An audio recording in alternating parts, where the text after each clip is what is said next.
Just before this video starts, I wanted to announce the launch of my Patreon. For the past few days, I've been finalising what perks each of the tiers get, and I'm super excited. Just for a quick overview, the lowest tier gets exclusive access to my Discord, where we'll be chatting all things investing and stock moves, and I'll be checking this every single day. And then the highest tier includes even more things like a free investing mug that I've designed myself and I love, a free dividend tracker, entry to giveaways, and so many other perks. Go and check it out and I'll see some of you guys there. And now onto the video.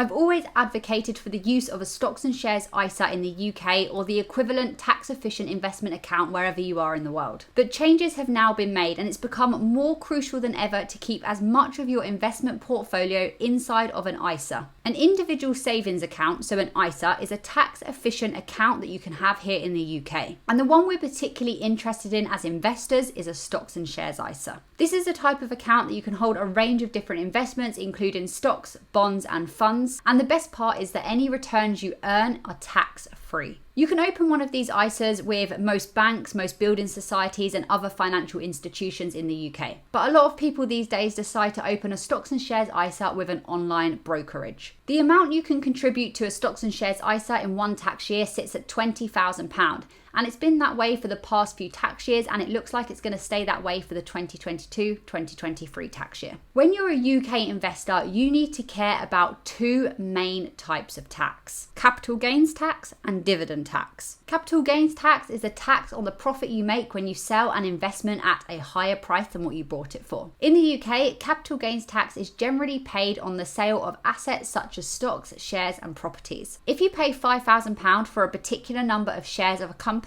and then that stock price goes up and you're able to sell that at £10,000, then you've made a £5,000 profit. And it's that £5,000 profit that is open to capital gains tax. But remember, this is only open to tax when you sell. But you do get a capital gains tax allowance given every year. For 2022-2023, this amount sits at £12,300. So this means you can earn £12,300 through capital gains before you have to pay any tax on it.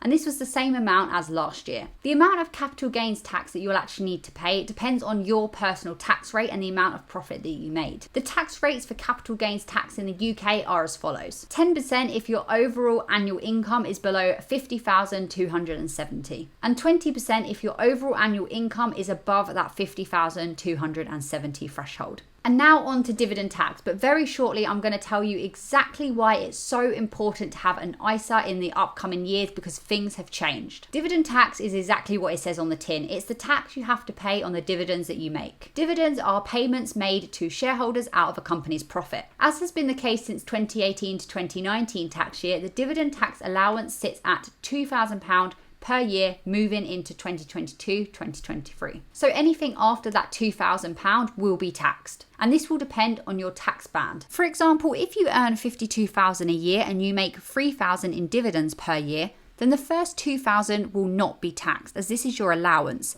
But the remaining $1,000 will be taxed at 33.75%.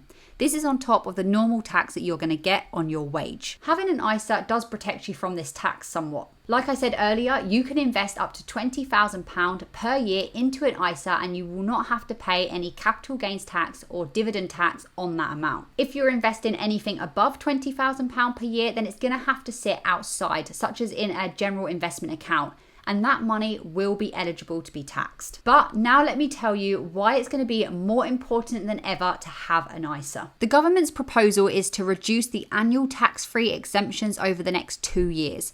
So in April 2023, the exempt amount is going to be reduced by more than half to £6,000 per year. From 2024, this amount is going to be halved again to £3,000 per year. And there's also changes to the dividend allowance. We're seeing further reductions. So firstly, we're going to see it cut in half to £1,000 from April 2023. And then this amount will be halved again from April 2024 to just £500 per year. So why should everyone care? Well, because even if you're not making any dividends from your portfolio now, you're likely to continue to invest for many, many years. So at some point, this is really going to affect you. For me, as an investor who gets paid dividends and loves dividend investing, at the moment, this isn't really going to affect me just because I'm not hitting those amounts. But as I continue to reinvest my dividends over time, I'm definitely going to get over that £500 per year. So if I don't want to be giving up money in capital gains tax or dividend tax, then I better keep as much money as possible inside of an ISA. I think it's easier to demonstrate this with some examples. If you're a basic taxpayer earning between £12,571 and £50,270